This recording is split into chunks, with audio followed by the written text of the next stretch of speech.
saya sampaikan itu loh. Sesuatu yang baik harus dicapai dengan cara yang baik. Nih, cocok, cakep ini artinya. Ini punya ya. Sesuatu yang baik. Kalau ternyata setelah sukses digunakan juga untuk hal yang baik.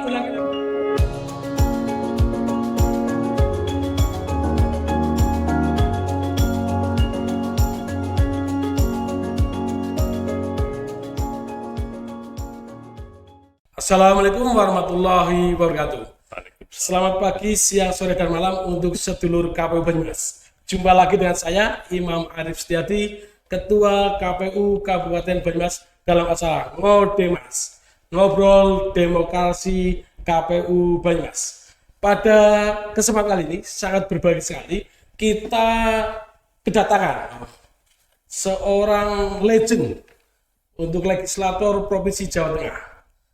Beliau adalah sosok politisi yang humble, yang Banyumasi, ya gini kan Banyumas banget juga, dan sejak era reformasi beliau selalu terpilih di gelaran pemilu untuk DPRD provinsi, baik tahun 99, 2004, 2009, 2014 dan terakhir 2019 kemarin. Kita sapa beliau adalah Bapak Bambang Haryanto Bahbin. Kita panggil Mas BHB. Selamat datang Mas BHB.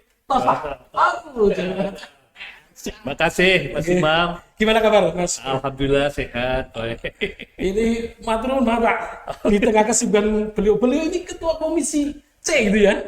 Gitu ya Pak? Iya betul ya. Komisi C, komisi yang gimana Pak? Komisi C itu komisi yang bidangi tentang pendapatan dan keuangan. Wah, juragannya duit. Yang apa ya? Pengeluaran ini apa pemasukan ya? Pendapatan. Begitu. Beliau ini banknya Pemprov lah. Bagaimana kebijakan untuk mengamankan pendapatan gitu ya. Betul, ya. Ini beliau Pak BHB, kalau nama kerennya BHB. Sedulur KPU Banyumas, saya bacakan kurikulum vitae sekilas. Beliau lahir di Banyumas 5 Oktober 1962, betul ya? Betul, ya. Tempat tinggal di Arcawinangun, RT 3 RW 10 Pro Timur. Beliau adalah anggota DPRD Provinsi Jawa Tengah dari PDI Perjuangan.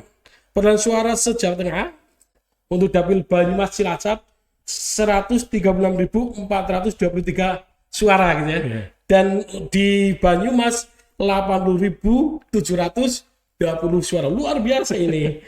Bayi ini loh ini. Bulu-bulu ibu bayi ini. Dan sebagaimana saya sampaikan tadi, beliau sejak 99 beliau sebagai anggota DPRD Provinsi Jawa Tengah. Kita bincang-bincang dengan beliau, Mas BHB. Ini motivasi apa gini? Motivasi apa yang menjadikan Mas BHB memilih untuk berkhidmat mengabdi bangsa menjadi anggota dewan? Ya, saya kira ini sebuah pertama barangkali karena naluri saja gitu ya. Jadi saya itu semenjak SMP itu kalau baca koran misalnya itu yang saya suka itu berita-berita tentang politik kayak gitu loh. Itu salah satunya seperti itu. Kemudian saya juga mengikuti misalnya dulu bagaimana dinamika pergerakan teman-teman aktivis di tingkat mahasiswa gitu loh. Ini salah satu juga yang mendorong kami tertarik ke sana. Nah, kalau kaitannya dengan kenapa kami memilih PDI Perjuangan, ataupun Bapak belum PDI Perjuangan. Jadi gini Mas Imam. Kebetulan kalau saya berkiprah di partai mulai tahun 87 itu. 87. Iya. Jadi kalau dihitung sampai hari ini kan kurang lebih 35 tahun itu. Ya. Jadi saya memilih seperti itu ya mungkin pada waktu itu mungkin tidak perlu pertimbangan yang sangat dalam atau ilmiah, itu tidak lah, cuma sekedar ekspresi hati saja gitu loh. Rasanya yang namanya partainya wong cilik pada waktu itu adalah PDI gitu, dan partai yang senantiasa tidak pernah mendapatkan perlakuan yang sama dari otoritas penguasa pada waktu itu, sehingga inilah yang saya pilih gitu. Dan memang di keluarga saya memang keluarga nasionalis ya. Jadi itu mungkin pertimbangan-pertimbangan itu yang akhirnya dalam tanda kutip menjerumuskan saya masuk ke dunia politik. Saya kira itu maksimal. Mungkin ada misi apa mengapa harus Mas BHB ini terjun di politik, mungkin ada? Saya kira misi khusus tidak ada ya. Karena artinya begini saja, empati kita itu ada, katakanlah begini. Pada saat partai ini terstigma sebagai partainya wong cilik itu. Nah, kita harus terbiasa bagaimana empati ya terhadap orang-orang kecil dan sebagainya.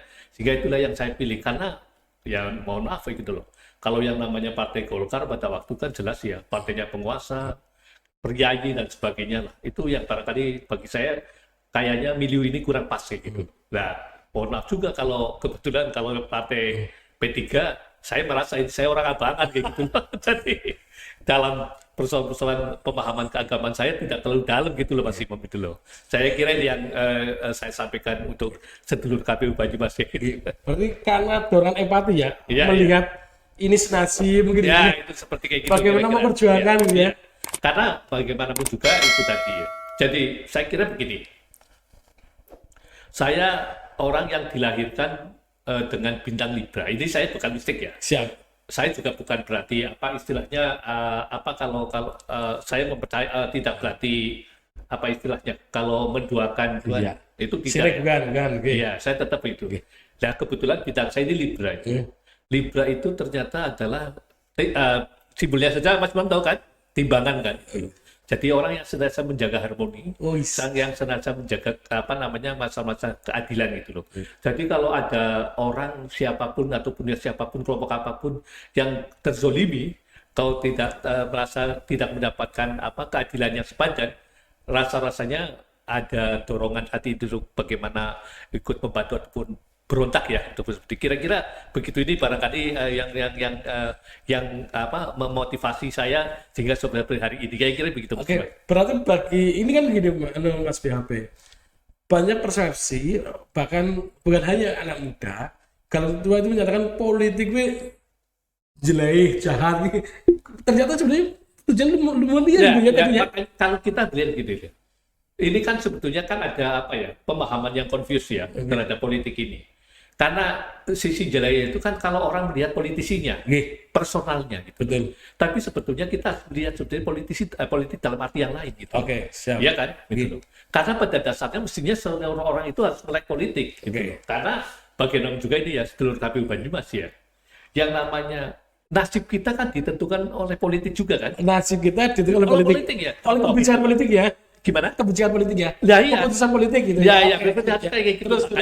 Nah, paling tidak memahami tentang politik dalam kemudian paling tidak partisipasinya.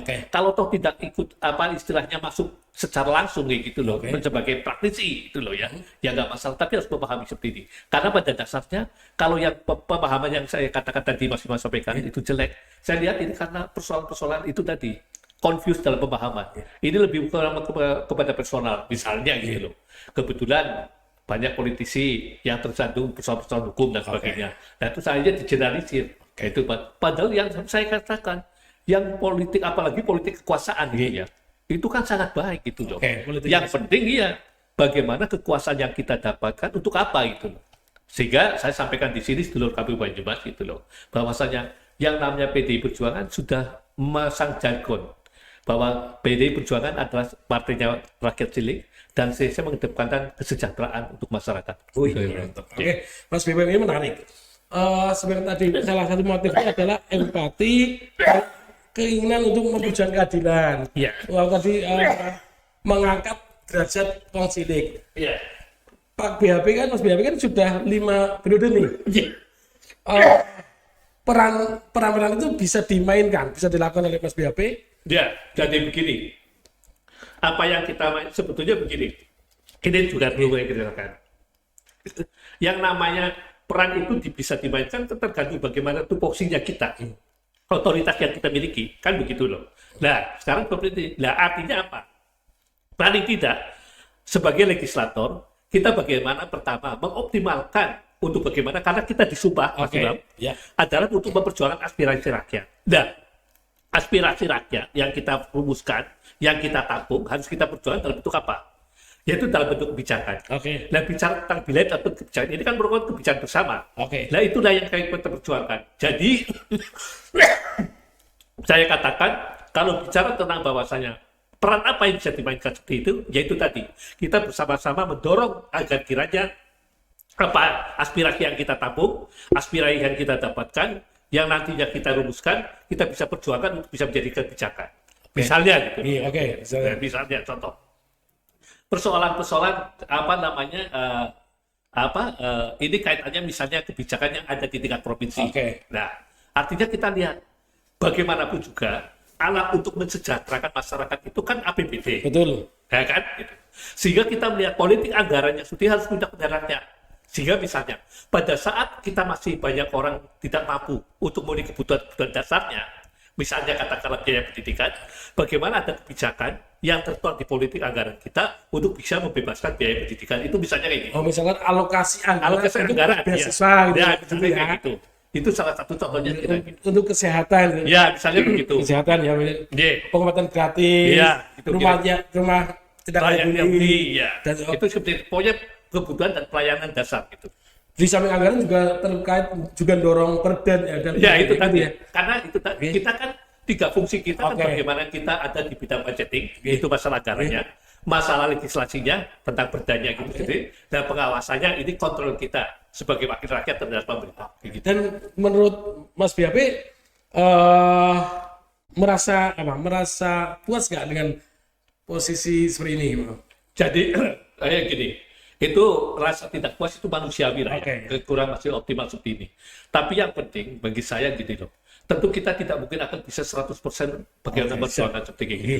Tapi paling tidak gitu, 50-60% apa yang sudah kita dapatkan begitu ataupun kita bisa kita perjuangkan, saya kira itu apa namanya menjadi catatan tersendiri. Apalagi Dan- ketua komisi C lah ya, kan lebih otoritas lebih. Ya, salah satu contoh Gitu. di komisi saya kayak gini hari Oke ya, ini. siap, Yang namanya kita bicara gini politik anggarannya, Mas Imam ya. siap.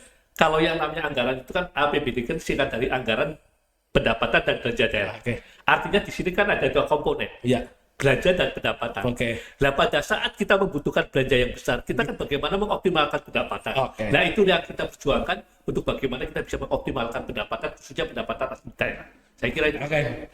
Ini menarik, Sedulur Kabupaten Banyumas. Ini edisinya adalah anggota Dewan Menyapa, DPRD Menyapa. Oke, selanjutnya ini Mas BAP. Saya dan ini banyak teman yang heran, bukan heran, takjub lah, katanya takjub.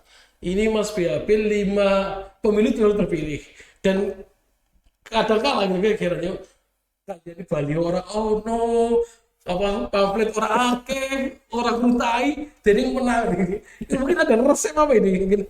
Jadi saya sering menangkan pertantuanan gini, sebetulnya RPS khusus nggak ada lah ya. Artinya begini, bagi saya mengatakan bahwa yang penting saya memaknai bahwa pertama kali yang namanya jabatan itu adalah amanah. Oke. Ya, sehingga pada saat kita sudah diberikan amanah ini harus kita benar-benar baik. Karena pertanggungjawaban kita tidak hanya kepada rakyat memilihnya, tapi lebih daripada kepada Tuhan yang Wis, Maha Esa. mantap. Itu yang harus kita pikirkan. Sehingga politik saya sederhana saja gitu. Yang penting bagaimana kita bisa apa namanya mengoptimalkan apa yang menjadikan ranah ataupun apa menjadikan otoritas kita, kebenaran kita yang pertama. Tapi dalam konteks bagaimana hari ini untuk dalam konteks untuk seberapa trust kayak gitu, ya saya pikir ini harus ada investasi sosial yang sangat jangka panjang itu loh. Nah ini yang kita, yang kadang-kadang kayak gitu. Kadang-kadang mohon maaf itu loh, saya memberikan kritikan pada teman-teman. Kadang-kadang orang-orang ini berpikir instan. Jadi katakanlah hit and run. Datang pada saat butuh, tapi sudah selesai quickly. Nah itu yang kita. Oke, mungkin dikonkretkan lah. Investasi sosial seperti apa gitu kan? Ya artinya, pertama gitu loh. Yang kita coba butuhkan, jangan sampai ada keterputusan komunikasi. Oke. Kayak gitu. Nah, kemudian dalam proses komunikasi ini, tidak hanya jangan terputus, kita juga bisa memudahkan proses komunikasi gitu. Oke, jangan jadi putus, nggak usah terlalu mudah. protokoler kayak gitu loh. Orang Misalnya, bosi lah ya, orang sekaya bosi lah ya. nah iya, kalau nggak bosi nggak usah gitu loh. Yang namanya nggak ada itu yang namanya nomor HP privat kayak gitu. Gitu. Terus sebisa mungkin apa namanya setiap ada telepon jadi diangkat. Oh gitu ya. Jadi lakukan itu ya. Nah iya kalau seperti itu ditelepon balik lah gitu loh. Itu komunikasi seperti ini. Kadang-kadang kayak gini. Kita memang bisa kita pahami ya. Kadang-kadang karena hari ini apa namanya proses politik yang transisional yang kadang-kadang apa-apa dihitung dengan materi sehingga kadang-kadang di antara teman-teman ada kekhawatiran gitu. Yang tidak perlu menurut saya. Oke. Karena sebetulnya sepanjang kita bisa memberikan pencerahan kepada mereka dan cerita apa adanya gitu loh. Jadi bukan pencitraan. Oke. Ya masyarakat juga bisa memahami kok gitu loh. Tapi intinya itu tadi, investasi sosial jangka panjang dalam bentuk itu tadi antara lain komunikasi yang konsisten, komunikasi yang konstan gitu loh. Dan ini dalam segala hal gitu loh. Misalnya gitu loh. Misalnya saya diminta tolong oleh konsultan saya, rakyat saya, ngucap kayak gitu loh. Dan sepanjang itu kan tidak mesti harus berhasil. Oke. Tapi manakala ini dikomunikasikan, mereka tuh bisa menerima kok gitu loh. Saya tidak bisa membantu ini loh, karena ini. Ya. Daripada cuma diterima toh terus tidak ada tindak lanjutnya, ini yang kadang-kadang menimbulkan persepsi jelek, akhirnya persepsi yang negatif. Saya kira itu. Oke. wajib. Kan tadi disampaikan investasi sosial ya. Iya. Ada yang pakai ini apa? Berarti nih Cek, kalau investasi sosial kita memadai ini kan, Mas BHP ini membuktikan bahwa tanpa harus money politik brutal, Iya. gitu ya, Iya. itu bisa terpilih gitu ya. Karena itu tadi, saya mengatakan, saya kan mengatakan dalam proses-proses elektoral Oke. itu kita memang tidak bisa menafikan adanya biaya ataupun kos politik gitu loh. Tapi kita jangan mempersiapkan untuk money politik gitu loh. Beda ya kos politik dengan Kos money politik, politik. iya, kos politik jelas gitu. Otomatis. Hari ini nggak ada lah istilahnya seperti itu. Tapi sebetulnya tadi jangan untuk bermoney politik. Oke. Karena saya sampaikan itu sesuatu yang baik harus dicapai dengan cara yang baik. Nih, cocok, cakep nih artinya. Sesuatu dengan baik. Gitu. Ini punya ya. Tapi, Sesuatu yang baik. kalau ternyata setelah sukses digunakan juga untuk hal yang baik. Ulangi. Ini menarik nih. Ulangi. Sesuatu yang baik. Pencapaiannya dengan cara Cara yang yang baik, baik. digunakan untuk yang baik juga. Politik adalah sesuatu yang baik. Ya seperti baik, harus dicapai dengan cara yang Yang baik, baik. dan harus dipersembahkan atau digunakan untuk hal Berarti yang baik. Mas BHP termasuk menolak money politik gitu ya? Iya, ya betul. Saya senantiasa mengatakan ke teman-teman seperti, saya kira kayak gini loh. Ini sebetulnya ada pemahaman sekali lagi kayak gitu ya, kegampangan saja dari mereka itu yang tidak pede. Karena sebetulnya coba saja, saya belum pernah mengadakan riset memang ya secara ilmiah. Tapi coba kalau misalnya KPU itu ya, jadi begini, tahun berapa ya saya lupa itu, pemilu berapa? Itu kan ada sudah zamannya masih Muhammad enggak? Jadi KPU Kabupaten Kota Ada riset. pernah dikasih dana riset Iya. oleh KPU RI, Iya. yaitu saya pada itu di Kota Magelang. Oke. Ya. Kota Magelang itu kalau kita bicara tentang nominalnya, Oke. itu katanya di Jawa Tengah tertinggi, Oke. Ya. tapi tingkat kegagalannya juga tertinggi. Jadi ini kan berarti kan saya katakan ini pemilih cerdas tapi kurang ajar gitu loh. Gitu loh.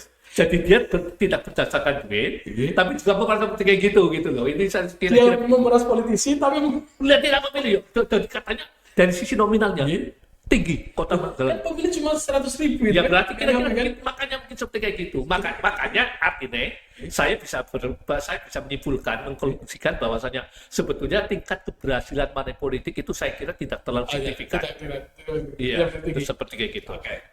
Ini menarik. Kawan-kawan sekalian, ini terutama untuk anak-anak muda ini. Karena pemilih Milenial. itu kan 50% lah. Iya. Yang usia sampai 40 itu lebih Iya. dari 50%. Ini kalau teman-teman tertarik di dunia politik, luar biasa nih belajar dari Mas BHP. Harus investasi sosial. Investasi sosial itu pengabdian lah ya. Nah, iya. Pengabdian. Jangan dimaknai itu bukan betul materi dan sebagainya gitu loh. Ya itu tadi pola komunikasi yang konsisten itu kan investasi sosial juga. Gitu. Yang kedua tadi prinsip beliau itu sesuatu yang baik harus diperoleh dengan baik Iya. dan dipakai dimanfaatkan untuk Ya. ini luar biasa. Oke Mas BHP, terkait jangan kan di Dapil Provinsi wakil dari Dapil Banyumas Cilacap. Mungkin terkait peran dan kontribusi untuk Banyumas Cilacap dalam ini selaku anggota Dewan Iya. Cilacap. Jadi artinya begini, sebetulnya kan pola apapun yang saya katakan, perjuangan yang kita lakukan itu kan perjuangan untuk menyalurkan ataupun bagaimana mewujudkan aspirasi yang ada di dapil kita kan begitu loh. Itu bahasanya jelas itu. Jadi yang namanya undang-undang kan juga jelas itu loh. Harus memperjuangkan di daerah pemilihan begitu loh. Nah, tentunya saya sampaikan pada posisi ini perjuangan apa kan gitu. Perjuangan ini kan kita perjuangan yang sesuai dengan apa yang menjadikan tupoksi kita. Betul. Ataupun kewenangan kita.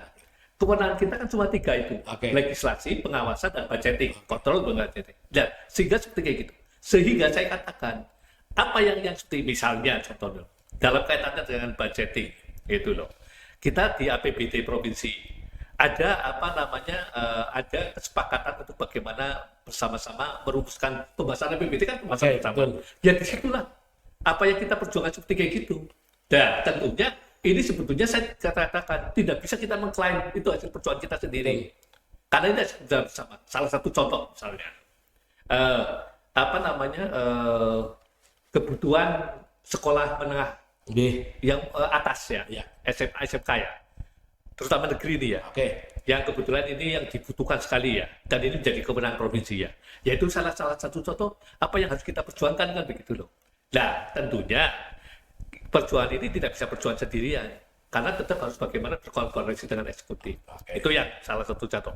Nah tapi paling tidak gitu loh, karena kita punya dalam tanda kutip ya power, itu ya harus kita gunakan, tapi tetap dalam itu tadi yang bermartabat gitu loh. Tetap beretika gitu loh ya, tetap proporsional. Misalnya gitu loh. Ini contoh misalnya gitu loh. Saya kebetulan ketua komisi C. Bagaimana juga yang namanya counterpart di eksekutif itu adalah pasti kan punya hubungan khusus nih. Nah, kita salah satunya dengan rumah sakit misalnya. Kadang-kadang ada masyarakat Banyumas, Cilacap yang masuk ke Margono, mungkin ya karena kesalahan mereka ya tidak punya KIS, tidak punya BPJS gitu loh, sehingga perlu pembebasan dan sebagainya ya kita bantu misalnya gitu. Itu meskipun ini sekali lagi ini cuma bagian kecil saja, tapi sebetulnya perjuangan yang paling besar adalah bagaimana menciptakan kebijakan. Ya. Sekali lagi kebijakan itu. Sehingga kebijakan itu misalnya contohnya, kalau hari ini sebetulnya sudah jelas ya, kalau bicara tentang postur anggaran, APBD itu sudah jelas 20% untuk pendidikan, itu mandatoris itu. Dari undang-undang. Kesehatan 5%, tapi hal-hal yang lain. Itu kira-kira begitu perjuangannya. Sip. Matur nih Mas Habib. Kita sudah pengen ngobrol banyak, terutama tadi etibilitas dan elektabilitas ini menarik. Politisi yang bermoral, tidak hanya aksi ngejar popularitas gitu. Ini menarik, tapi kita akan ketemu lagi lah suatu saat dengan beliau, kita belajar khusus terkait dengan tadi bagaimana politik ini baik, memperoleh dengan baik dan digunakan dengan baik. Itu namanya etibilitas. Politik sesuai dengan etik gitu Pak, bukan hanya aksi yang elektabilitas. Oke, sedulur KPU Banyumas. Mungkin terakhir Pak, mungkin pesan untuk sedulur KPU Banyumas, khususnya untuk anak-anak muda Banyumas.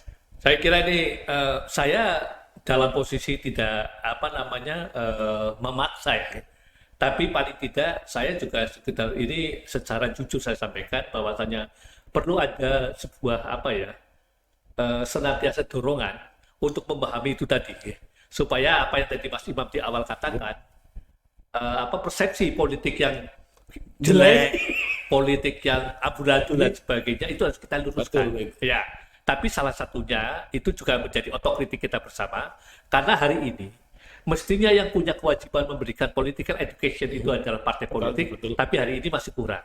Tapi yang pasti mungkin singkat saja bahwasanya saya mengajak bahwasanya karena nasib kita itu juga ditentukan oleh politik gitu loh. Politik kebijakan dalam hal ini, tentunya saya mengajak kepada generasi muda untuk jangan sampai apatis gitu loh, apalagi skeptis terhadap politik, paling tidak wujudnya gitu loh ya.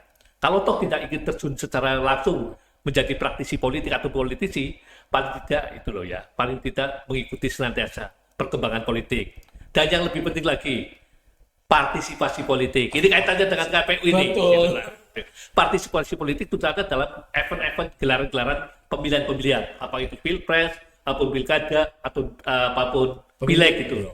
Tentunya dengan cara-cara yang kualitatif, artinya semuanya dengan dasar proporsional, semuanya dengan dasar yang rasional, tidak sekedar emosional, tapi harus bisa mewujudkan kebaikan ke depan Republik ini. Saya kira itu. Ini daging KPU luar biasa dengan beliau. Tidak terasa waktu sudah membatasi kita akan agendakan lah nanti ngobrol dengan beliau terkait dengan etik, terkait dengan ini clue-nya juga menarik sebenarnya.